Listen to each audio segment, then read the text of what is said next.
Bring in David Penberthy, of course, News Corp columnist, host of 5AA Breakfast Radio in Adelaide. What do you reckon, Pembo? This is an extraordinary situation, and I find it a really, really fundamental undermining of our cabinet system of government.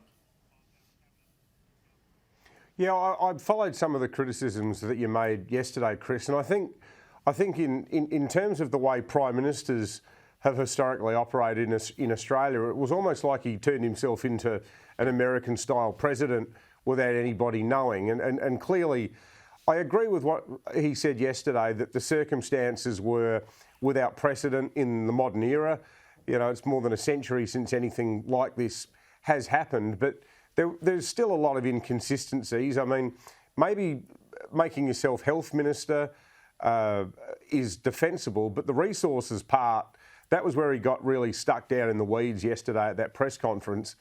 But I've got to say, I was at home writing some stuff for the papers and sort of popping in and out of the living room. I couldn't believe how long that press conference went for. And I was thinking, you know, when you're PM, you're surrounded by staff and advisors. Now he's probably got, you know, Ethel, his electoral officer, and one person answering the phones in his office there down in the basement in Canberra. If ever there was a press conference that needed someone up the back going, Mr. Morrison, we have to go now, that was it, because it was a marathon train wreck.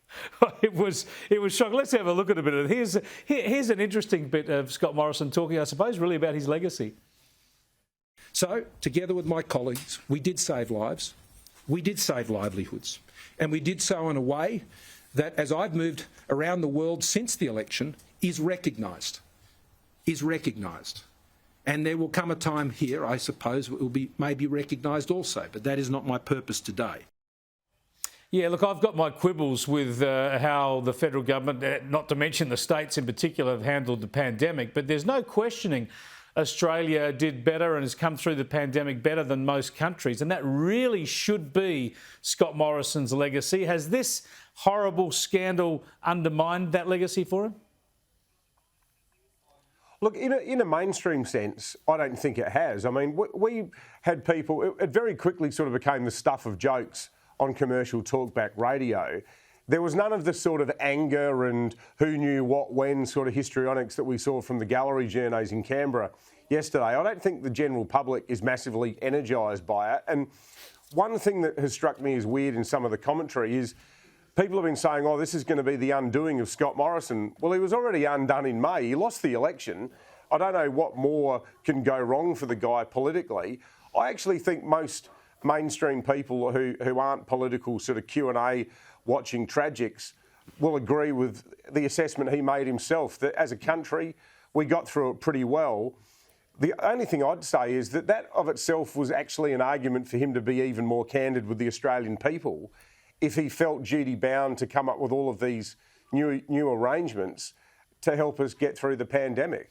Yeah, if it was, as he said, he should have just been pretty flippant at the end. No worries, I did all this. Sorry about that. Didn't need to, but I think it was very, very poor governance. And the thing is, as you mentioned, what it tends to do is confirm those who criticise Scott Morrison, confirmed, I suppose, some of their main criticisms about arrogance and the like. We will see how it plays out. But I want to stay on that theme, I suppose, of pandemic response and just have a look at what's happening with emergency powers around the country. Because Western Australia is now talking about lifting them after 900 days. But if you go around the country, South Australia, where you're speaking to us from, lifted emergency powers in May, got off first. The Northern Territory was quick behind that in June, Tasmania in July. But the rest of the country is still under emergency powers. The ACT, they're through till the end of September. New South Wales until mid-September. Queensland until late September. And Victoria until October the 12th. And, of course, they could still be extended beyond. They're their current cut-off dates. Surely it's time for us to throw off the shackles. Surely the sky hasn't fallen in South Australia yet without the emergency powers?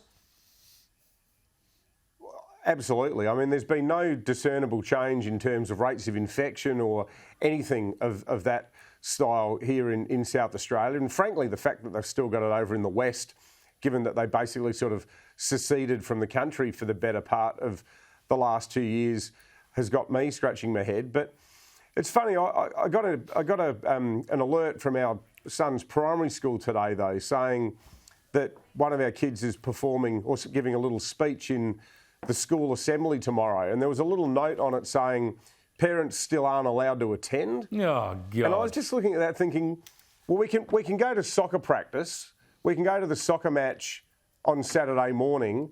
We're having an end-of-season soccer barbecue Saturday week where we're all going to be standing around.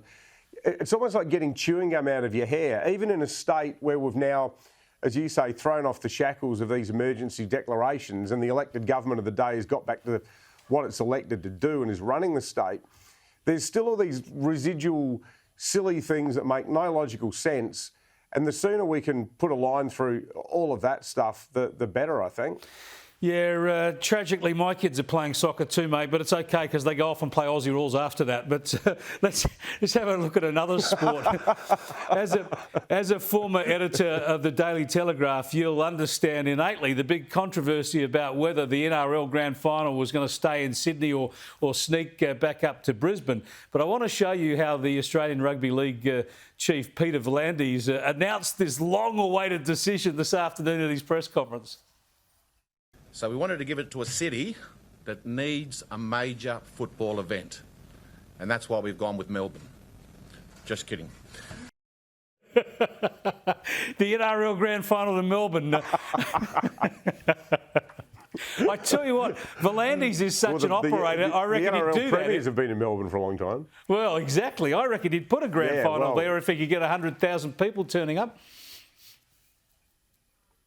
Put the NRL logo on the Sydney Opera House as well, given his racing pedigree. But I like the idea of taking grand finals on the road, though. I mean, the AFL is the most wrongly named organisation in Australia. The A should be a V. They don't really act like it's a national competition. And you look at the benefits that the Super Bowl gets in the NFL in the States. You know, the money that goes into the bidding. The huge exposure to new markets, new cities, new merchandise opportunities. I think it's crazy that deal was stitched up with Dan Andrews and the AFL before the last Victorian election where they get it in perpetuity.